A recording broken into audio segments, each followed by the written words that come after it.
Hi guys, so to get started on this week's nail art design, I've applied my base coat. I'm then using a piece of tape just to section off the top half of my nail, which I'm then going to paint with white.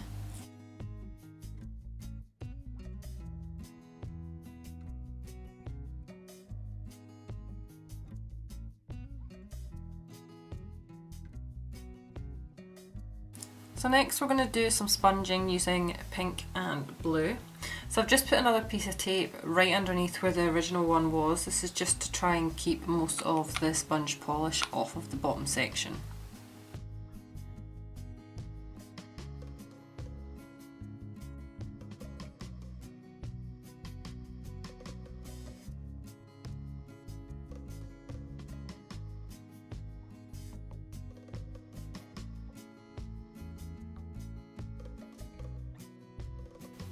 Moving on to the detailing, we're going to go in with a black striper first of all.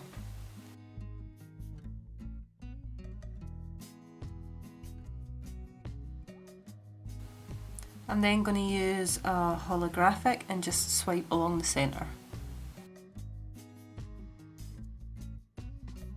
So next we're going to use a small dotting tool, again in black, and we're going to do the 2 rows of dots that you see here.